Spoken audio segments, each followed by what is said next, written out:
Yazol.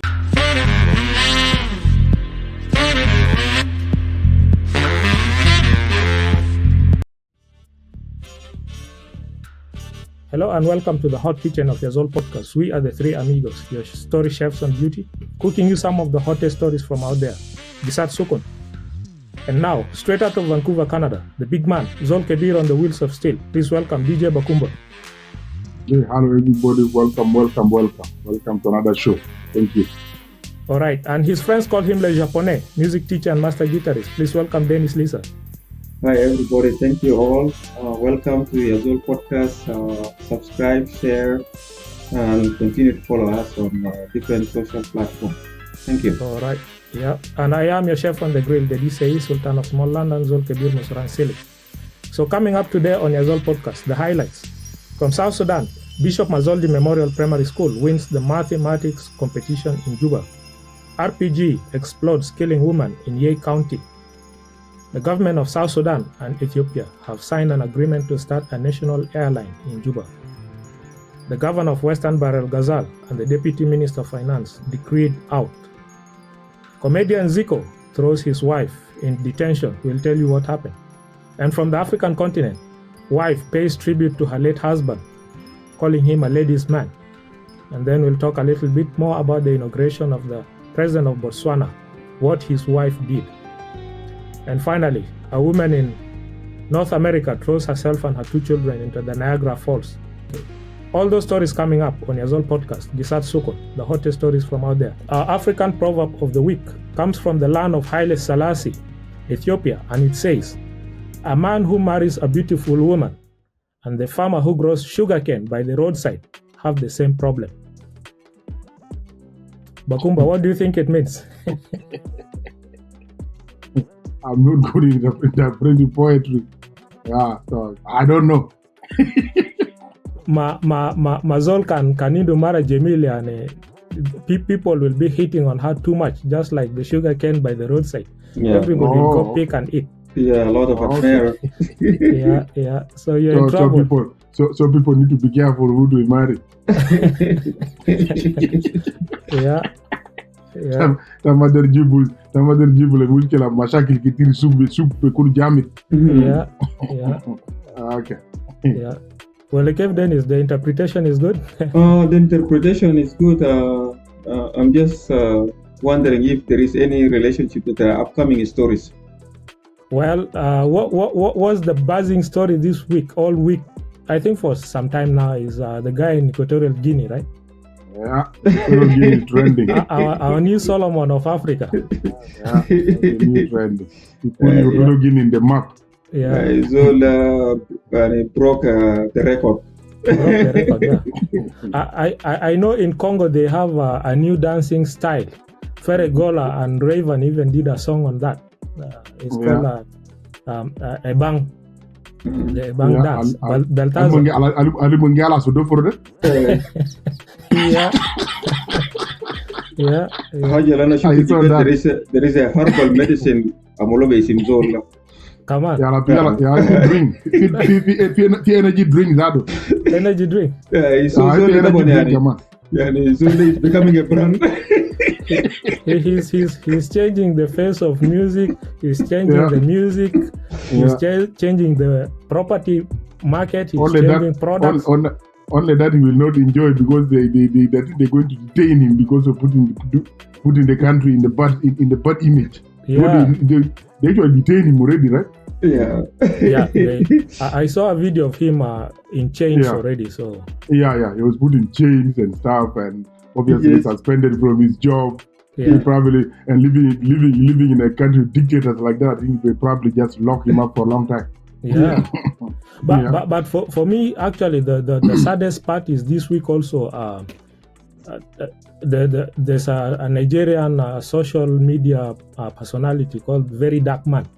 Mm-hmm. He talked about the man's wife, Balthazar's wife. There's a tape out there of her too. Yeah. I saw that one too. Yeah. Mm-hmm. Yeah. So apparently, maybe they have the family trend. Yeah. I think those people are in an open relationship, maybe. Yeah, they have a family to take care of, but everybody He's does taking what care do of their own thing. Yeah. They will Will Smith and Jelda. Yeah. Yeah. But girl story them a girl video Tamara Rezatu, they found it on the guy's computer too. Oh, so those only mind the problem. Yeah, so it's like, I don't know, maybe he had a problem with the wife, that's why he kept that video, and then he went on a tangent now with every woman. Yeah, I don't know. Yeah, like now people are wondering if that is a type of lifestyle. If you believe that, that's how they are open-minded. I don't think so. They depends. Can be believe that, or maybe just depends on that family. Yeah, I don't think it's a national culture. I doubt. Yeah, because Malabo, I know Malabo, Equatorial Guinea is typical Africa, right? Mm-hmm. It's just off the coast of Cameroon, so it's, Yeah. And that country has a very difficult history because the Reis Nimrawahid actually, he had issues. I think he had a funny name. Then, of course, his nephew took over power. That's Obiangema. Took over power. I mean, Uncle To, Katola Uncle. Yeah, but I heard that Mr. Bello is also related to the president, the current president of New Guinea. Okay. So he was next in like he was supposed to be the one taking over the presidency. Mr. Bello? Yeah. I don't think so because Teddy Obiang is vice president. His son is the one online. Mm-hmm. Yeah, he's the vice president. The president's son is the vice president, and he's also another playboy too. Yeah. They actually rumors that they have this. He invited those. I think Vera Sidika and Huda to Maldives. Okay. So that's another trending story and there's evidence that those of Vera Sidika actually went there. So he's another playboy too. Yeah, he has to throw these lavish parties and everything. Yeah, because he had the court cases in America, his assets were frozen, and then in France. So last time I think he was in Kenya for excursion. Exactly. Yeah. So exactly. Yeah. That's why he was able to get contact with those socialites. Yeah, so I don't think he cares about those seized properties in France and the US. He probably want to invest somewhere in Africa, maybe Mombasa or somewhere. Yeah. So that's what happened over the week. Very famous Mr. Bello, Balthazar. He's the most famous African out there so far. I don't think anybody can beat him, president or anybody. Yeah. King Muswati has been beaten now. Oh yeah, Muswati for a long time. 16 wives is nothing to over 400. 6 years. Yeah. All right, let's go to our first story from South Sudan. So this past week, the Junior Mathematics Olympiad, a mathematics competition for primary schools was held at the Unipod Hall at the University of Juba. And Bishop Mazoldi Memorial Nursery and Primary School emerged as the top performing school with an average of 65.6% in the inaugural Teachers Without Borders Association competition. This is the first time it's organized. So 3 pupils from the school were among the top 10 in the competition, and 5 girls from the competition have been offered scholarship at the ultra-modern Amonto Girls Academy Secondary School on the outskirts of Juba, at the Jebel Amianin area, which is about a mile off the Nimle Highway. A pupil, Stella Piath Machet, from Modern Nursery and Primary School, was crowned the best overall girl, and then Mathiek Maduot was crowned the best overall pupil in the competition. These are the positive stories that we always look out for, right, Dennis? Yeah, it is actually a positive story. I'm always in support of those kind of a program, things that will make the student discover their talent. Because those kind of activity, it kind of built in a student things that they may not know about themselves. They may discover that maybe they are good at math. My issue is with this program, how practical are those kind of things that those students are learning? Because as the time goes, we are learning now that education is not learning things in class per se, but it is about the practicality of the knowledge that you're learning. In our time when we were in the secondary school, we learned a lot of things, like in mathematics, in physics, and stuff like that. But the practicality of it, we haven't have any chance to practice what we learn. So I'm in support of those programs, but I'm also asking those people who are organizing those kind of a program, like they can bring kind of a labs, mathematics labs, or things that the student can integrate what they're learning in class with like to have the practical knowledge of things that they're learning.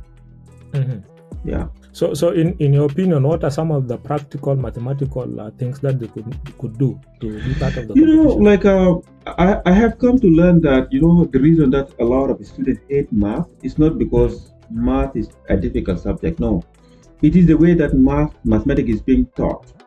Okay. Mathematics is being taught as an abstract subject, very unrelated to life environment, to life experience. Yeah. But like things that we do in life, it has a lot to do with mathematics. Like simple thing like cooking.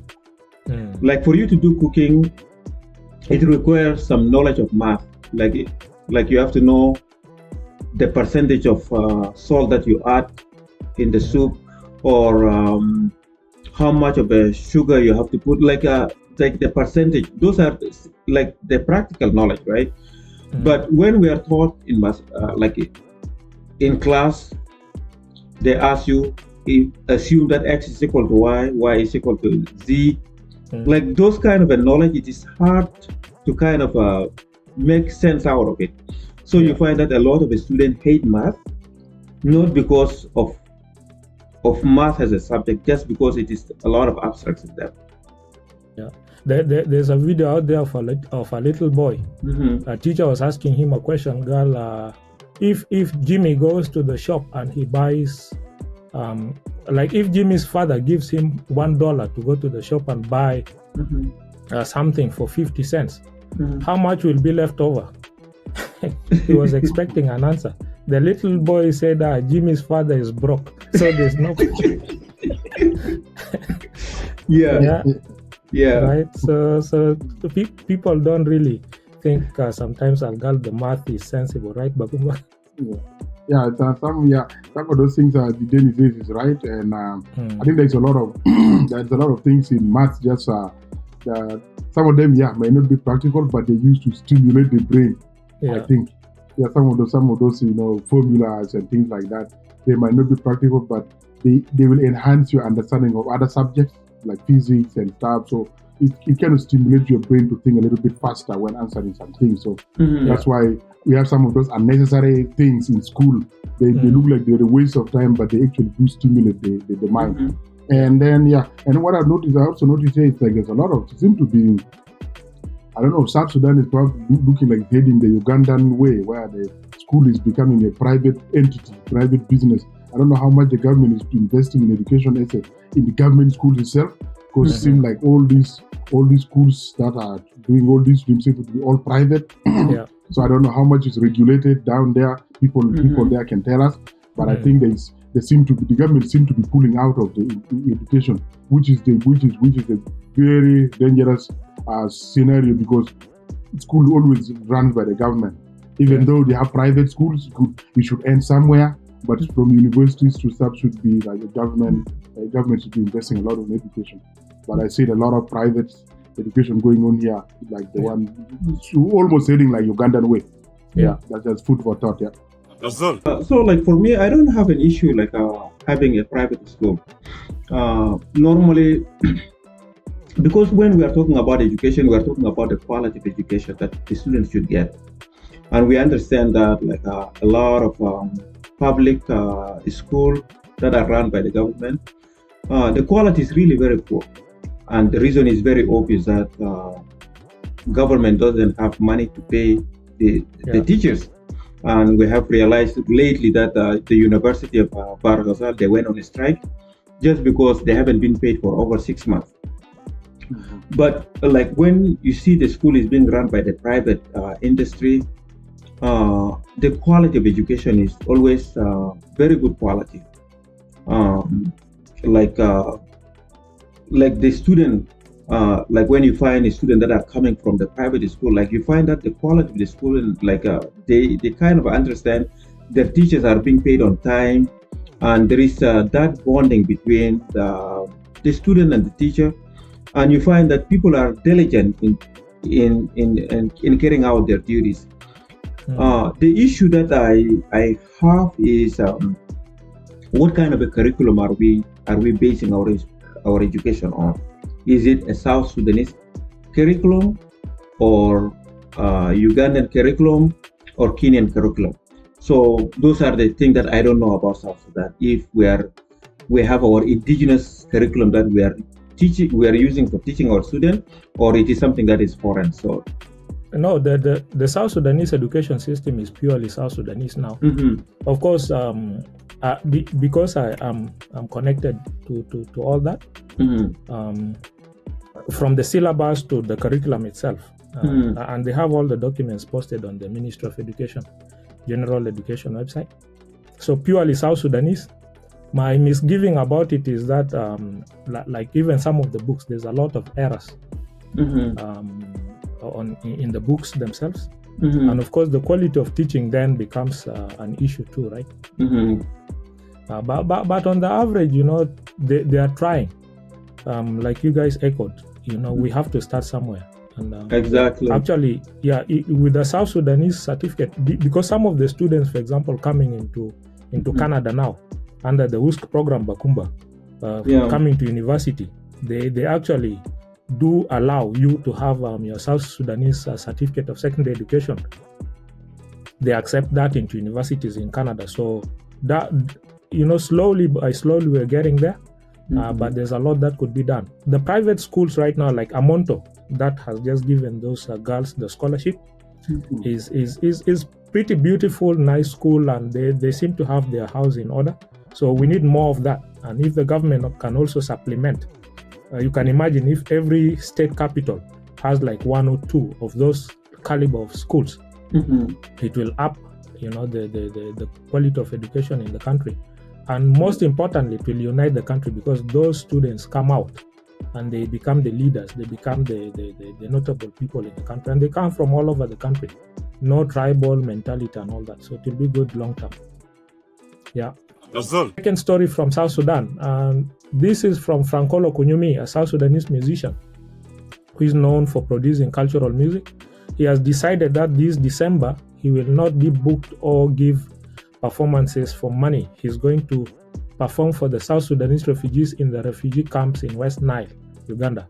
I was really broken after visiting the refugee camp over the weekend, he said. These people are going through a lot of trauma, so this time we are going to show them love. That's Frankolo Kunyumi. He said he's planning a free concert with a colleague, Leviticus, to bring Christmas joy to the South Sudanese refugees in Uganda. A good gesture from this musician, right, Bakumba? Oh yeah. Yeah, that's a very good thing. Yeah, a lot of people in the camp they are facing a lot of difficulties. So for somebody to sacrifice his time and take joy to our people down there, that's a great thing, because as people know, a lot of people are still living in the refugee camps.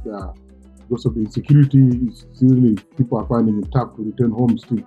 People slowly are coming. Even places like Yei, Kajukeji, all those areas are still not fully, people are not back yet. A lot of people are still in the camp. So big up to Nokuyumi for doing that. Yeah, it should bring a lot of joy to the people in the camp there. So yeah, that's fantastic. I hope some other artists will follow suit too, to try to support the people. People there. I also saw Suke Sukare and some group, they're organizing the second Kajukeji Music Festival, which I think is on sometime December 21st or something like that. So yeah, so artists are doing something to bring people together. Yeah. Maybe John Frog, who had his concert at the Pyramid Hotel and apparently it flopped over the weekend, should think about doing something. Sulata Kem Del Olekefia Dennis. I think so. But going back on the story about Franco, I have listened to a lot of his music. He has a really good music. He has a charisma. He has a strong stage presence. And I think that is a good gesture for him to organize kind of a free concert for people to attend for Christmas. But the thing that we have to put in mind is how we can support our South Sudanese musicians. Because when we look at it, like those people, they spend hours in the studio trying to make music. And making music is very expensive, and also it is time consuming. What are they getting in returns? So those are the things that we put in mind. So we can support our South Sudanese music by Bakumba here is a DJ, by playing their music in the party, and then try to kind of support them in case bringing them to do a concert for us. Try to do a gesture of goodwill, like give them something. Like I remember 2 years ago, was it Emmanuel Kembe, one of the business men in Juba, gave him a car to drive. So those are the things that will encourage our music industry. So it will be kind of a give and take. So we give them, and also they give back to us. Yeah. So, but you know, musicians Tanindel Command, they should be cognizant of the economic situation in the country. Don't charge $300 for a seat when people cannot even afford $100. Yeah. Right? People are not going to show up to your concert. So be aware of the situation. I remember concert Maslan it was organized by Achaiwir's brother K2 K1. Yeah, the promoter K2. The concert Al harmonized Jafogore. You remember, like that ground was packed full, and it was free. So to get all those numbers, when you say it's free, everybody parks there. That means people don't have the capacity to go to concerts when you charge a lot of money. So maybe it's a lesson for John Frog. Next time, don't charge too much. Like people need to understand. People need to understand. In Sudan, we still don't have a middle class. They really don't have a middle class. So if you don't have a middle class, the gap between the rich and the poor is like north and west. So you have the people, the haves and the rest is all have-nots basically. So if you put a concert like that, how many of those have guys who are mostly where they're working for the government NGO are going to show up for your concert? Not that a big number. Like to charge that kind of, even in Kampala or Nairobi, nobody charges that. Even here in this country, in the Western as we speak, those are diamond, they come here. Nobody will charge that amount of money. Nobody's gonna pay. They will come here. They'll charge tickets. At most ticket will cost you like $50 or $60. But then if you charge in Juba, I don't know, $100 a ticket, $300 a table, VIP. Of course, I mean, you're not gonna get anybody. So it's a learning curve for our musicians. But we support them.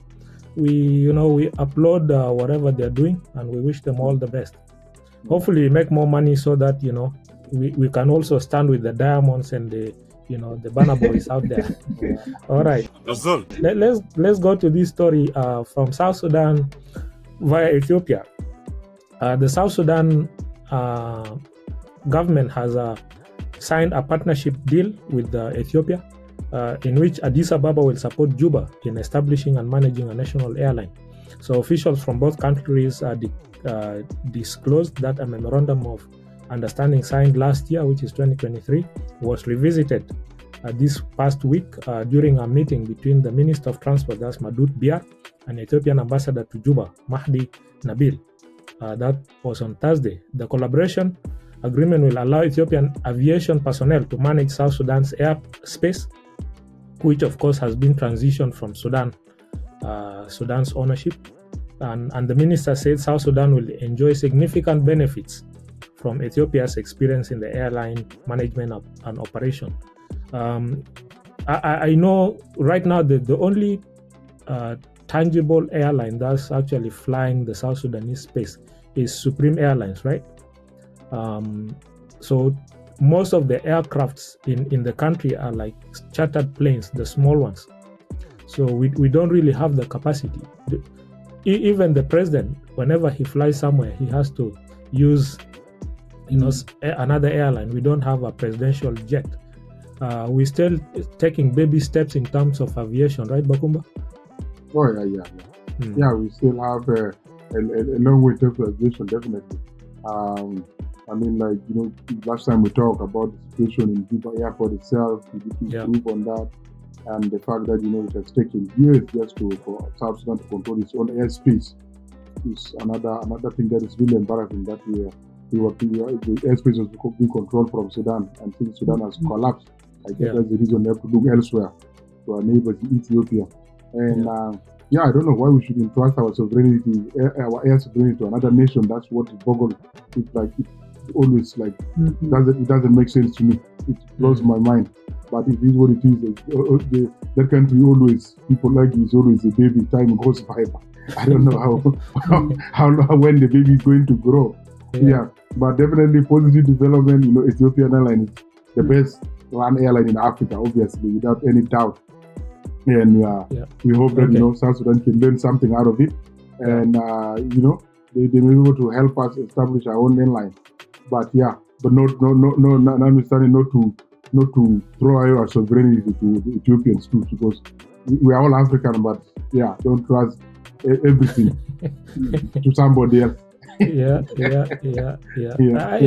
does make sense in terms of national security, right? I think the problem they have is the capacity within South Sudan to manage all that, the air traffic. I don't think we have the capacity yet. So while they are doing that, I hope they will strengthen the airspace capacity so that it's managed by people from home. And this past weekend, Dennis, I was looking forward to seeing your name on the TV, but apparently the decree only removed the governor, Madam Cleto. But isim taki mara benu fi TV kama. I'm far away from that. Did you follow up on that? Yeah, I did follow up. Sarah Cleto has done a lot. He, like, during her tenure as the governor of Western Balthazar, he has done a lot of things that, like, she was visionary in terms of trying to build her state. So the only thing that I see, with our government is that once you start doing good things, you find yourself you're taken away, and before that you find yourself you're in jail. So the same thing for Callisto. Callisto was doing very well, and then all of a sudden he found himself in jail, and now he became the enemy of the state. So I hope that Sarah will live in a good terms, and it is what it is. She has been appointed a member of the Transitional Council of States, right? And apparently the move for her to be taken away from the governorship was a calling from her own political party, which is SPLM-IO. So I don't know. Of course, I understand it's sometimes there's political dynamics when it comes to politics, right? That's absolutely, yeah. So as long as you're doing good, at the same time, make sure your back is covered. We just saw what happened in the States with Trump. They thought he was out and cold, but now he's back and strong. So that's the reality of politics. Yazol. All right, let's go to this other story from Juba, and it's about comedian Ziko. Jegde luku mara togal fisigin. Sanora ligo mara de kaman fi hotel in a very compromising situation maninja tani kida. Okay. Balthazar jafe Bello jafe Juba. I don't think they bello. So it's like from his posting online. Nas jaino comedian Ziko mushkul bugona galishino bina giwaja the song ta kokosan. So people are like, man, this guy is going through a lot. But it's reality. He still keeps posting his stuff. Quite sad for our brother, right? Bakumba last time he was making the joke.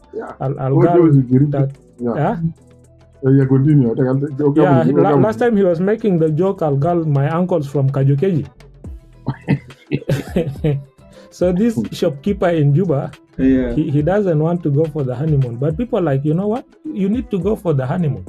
You know, you don't need to be always in the shop and stuff. So because you have a new wife. So Jegdegal Kalasquez, I understand. The following day they went and they saw him at the bus park. He's ready with his bag. Gal ask my ita barawen gal mana mashi honeymoon. O madam wenu gal madam fi shop. Fi dukani na. Madam fi dukan. Yeah. So Ziko was saying Kuku need to get the whip. So Bakumba gal tader kale jel du Kuku yan.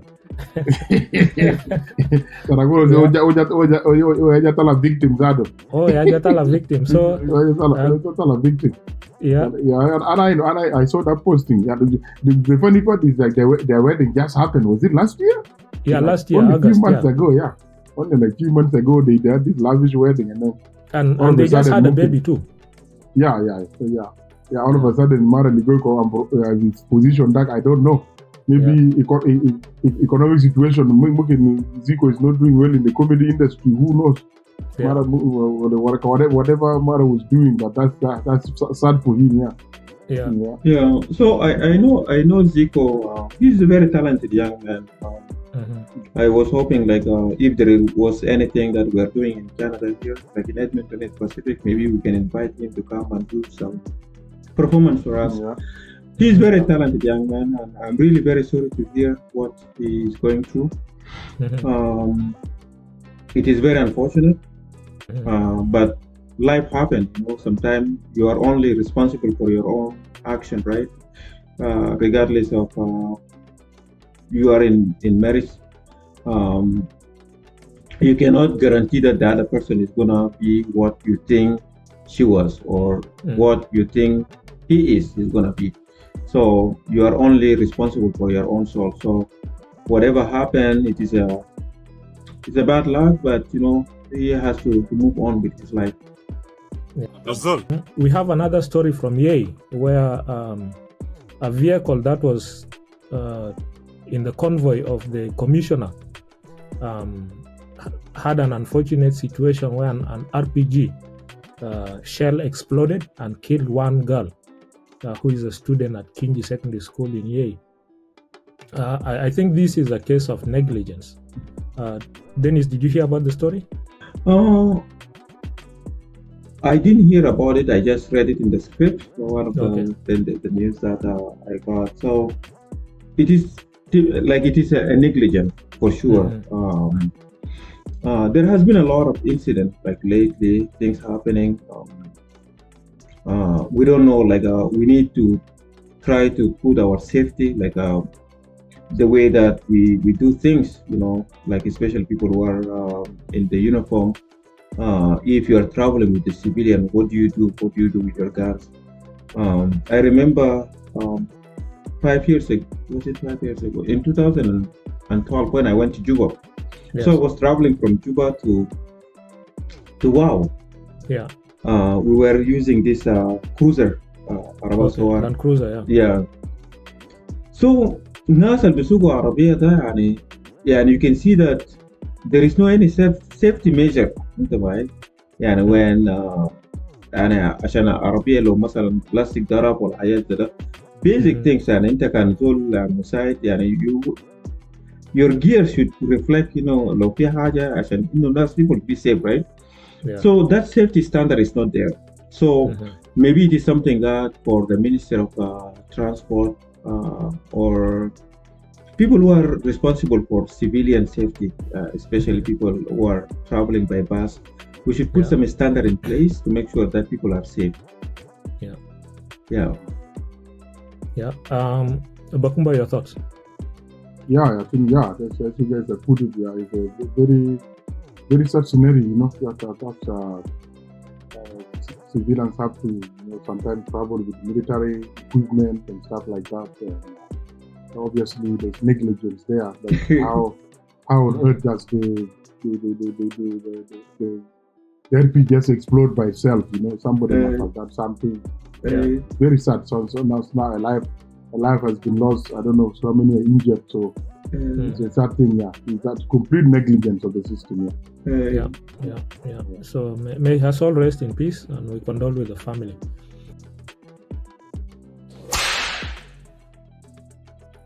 Now you're getting into dangerous territory if you don't behave. Sot, Jelda, Bakumba.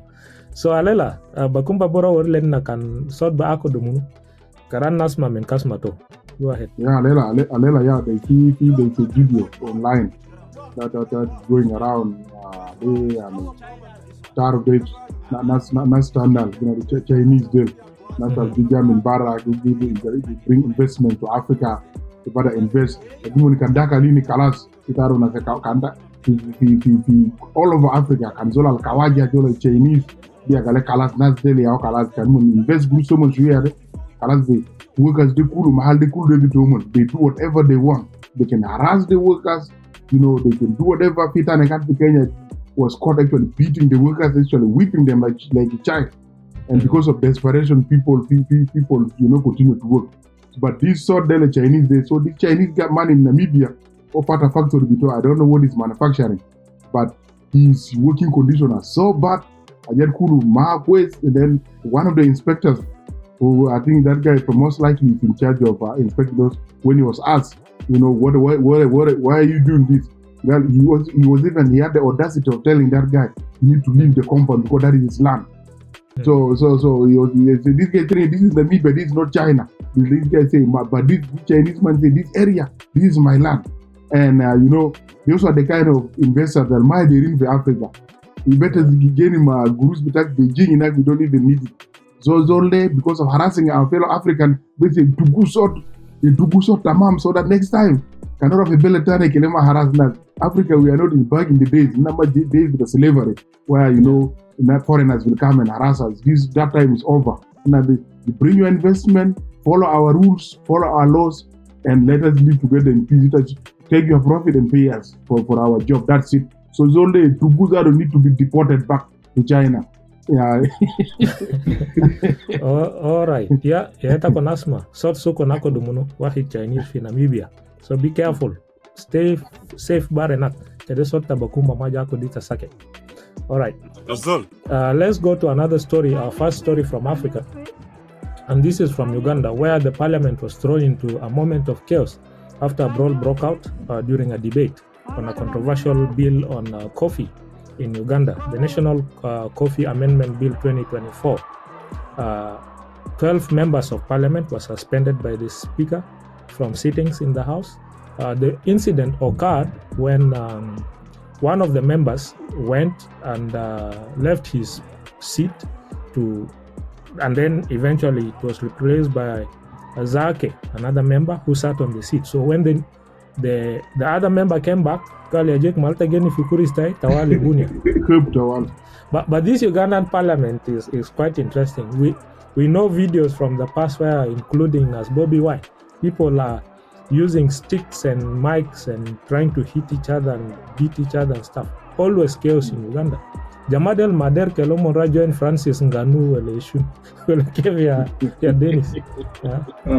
Anamar and Francis Latino. It is just very sad. People who are supposed to be lawmakers, legislators, they are supposed to be like the model for us, common people. We are the one to follow them, But if they are just fighting in parliament, like they are in the boxing ring, this is just a bad example, for us.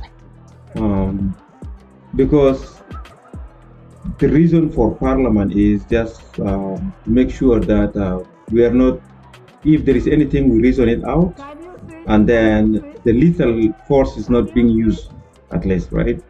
But for them to go like that in the boxing ring, that's it's very shameful. Mafruit Bakumba ya bijele duman besort kana lela.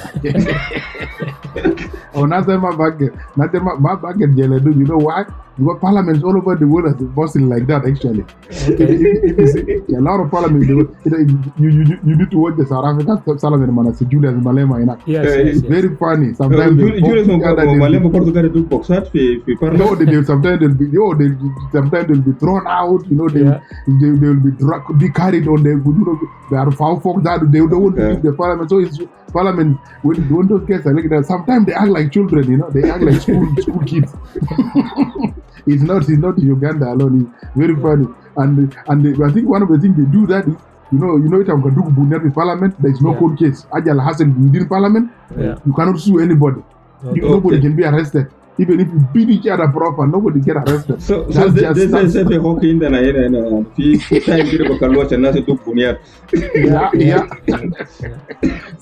So anything within Parliament, only the speaker can throw you out. But in terms of somebody getting arrested, there's nothing like that. Yeah. So it's always very funny. But Parliament, it seems to be a tradition. In so many you see, one time there was South Korean Parliament, people are throwing chairs. So it's like it's not unique to Uganda alone. It comes to parliamentary brawl. I think an amount of that, maybe it was in the South Korean Parliament where they were planning to pass this bill. And so one of the members of parliament just went and grabbed the bill and took off, ran away with it. So eventually they didn't pass it.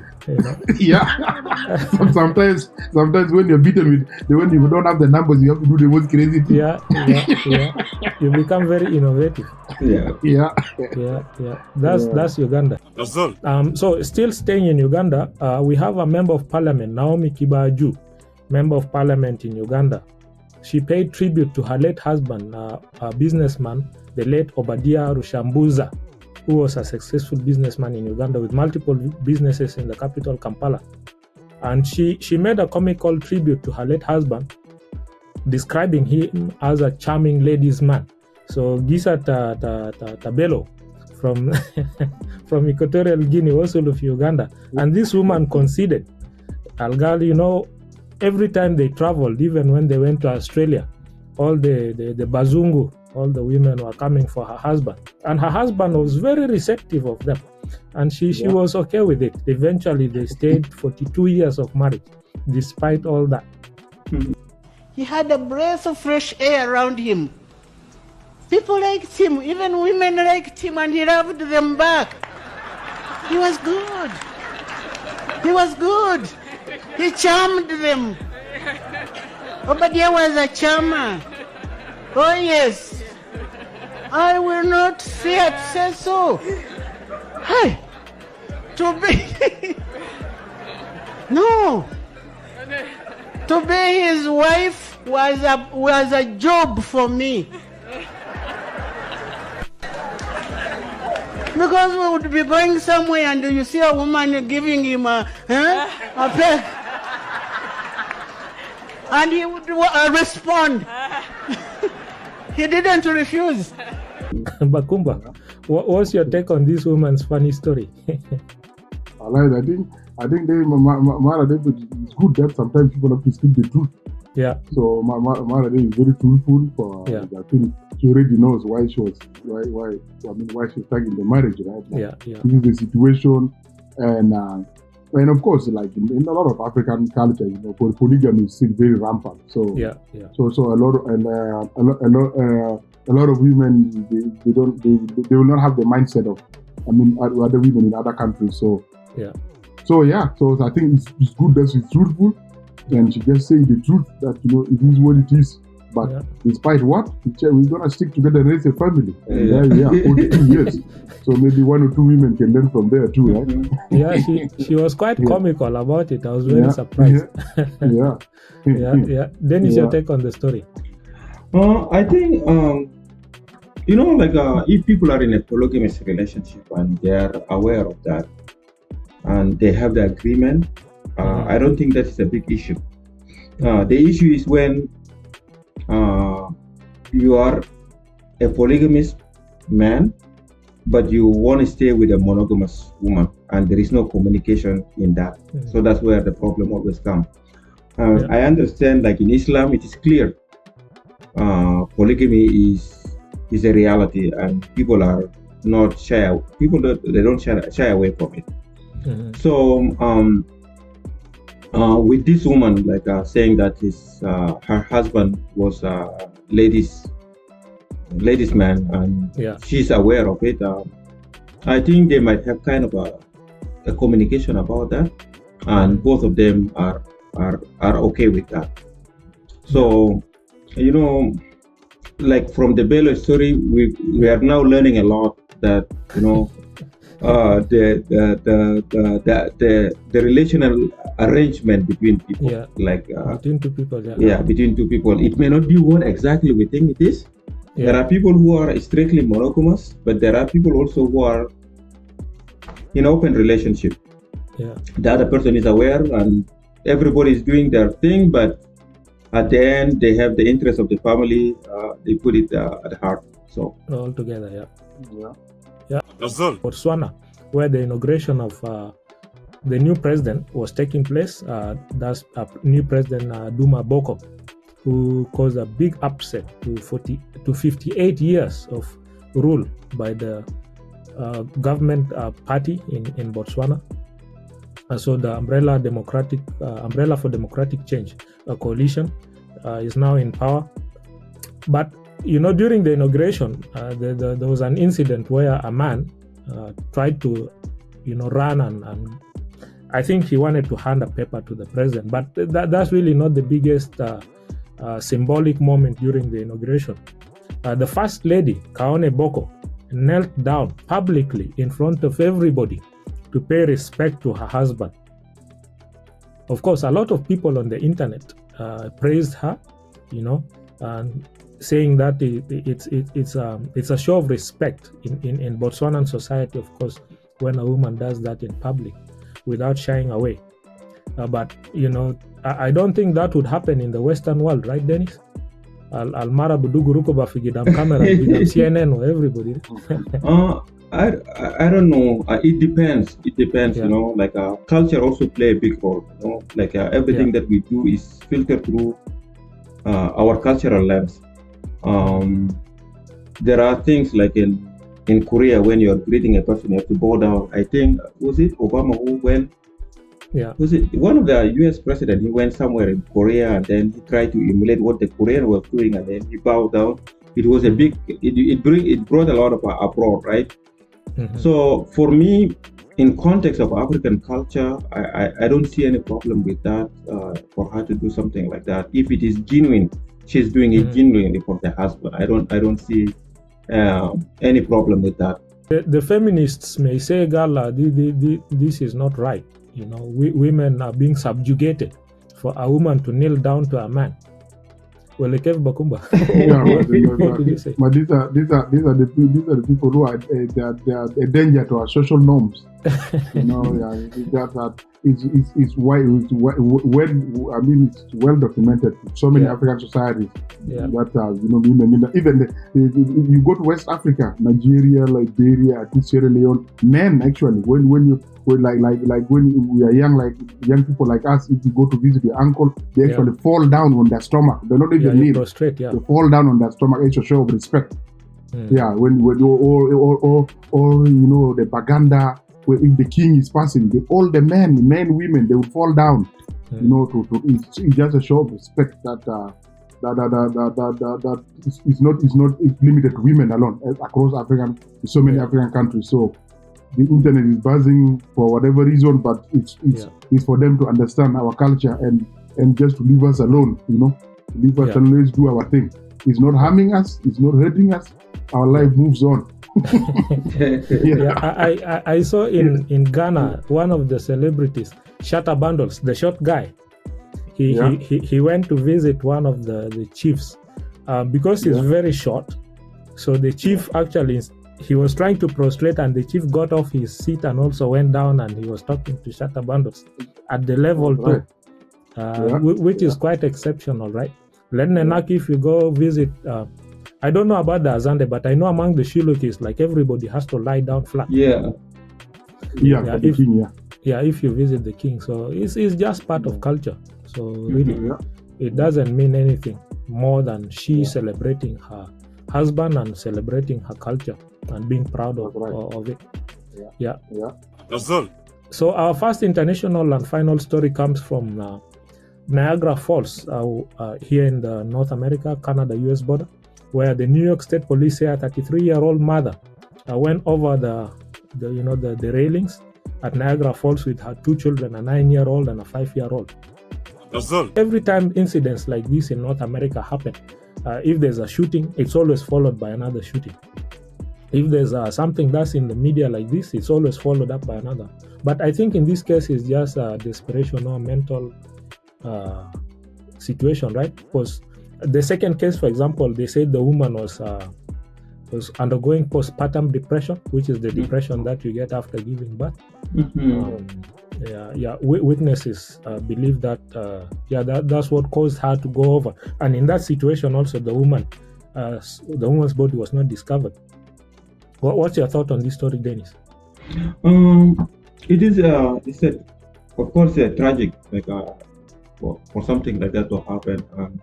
I feel sorry for this woman and her children, for both of them to just disappear on that bridge. I'm not sure if mental health has something to do with that. If it is kind of a meditated kind of a suicide, or it is something that happened by accident, I'm not sure. But if she just got a baby and she's going through that kind of a mental situation, that could be some reason why she just decided to jump off the bridge, or to just kind of disappear on that bridge. So it is just very sad. I don't know what I can make out of that. But I think Niagara Falls is pretty massive, and really, once you go into that water, I don't think you're coming out. Absolutely, it's very chaotic, right, Bakumba? It's one way only. You go. I don't think even rescuers will have difficult time retrieving the body from there. Yeah, because it's very tough. Lots of rocks and lots of turbulence, right? Yeah, a lot of turbulence. I think most of the time, for somebody to do something crazy like that, you don't know their story. We don't know what they're going on in their families, that they have to reach that level whereby the kids slice out to be ended or something. People go through a lot. Absolutely. So so mostly for somebody to reach that level, they have gone through stuff that the brain cannot handle anymore. Or there could be some under drugs, and people on the heavy drugs too. You never know. Like it all depends on the investigation report when it comes out later. What actually took place to reach that level. Yeah. Well, that brings us to the end of this episode. Of course, I take this chance to thank you for joining us and for being with us all through. Thank you to Dennis, and thank you to Bakumba, and may God bless you out there, and may God bless South Sudan. Please don't forget to subscribe, share, and comment on our content. You can follow us on Yazol TV. That's on YouTube. You can follow us on Facebook, on Twitter, and on Instagram. Thank you again, and goodbye for now. Thank you. Bye-bye. All right. Yazol.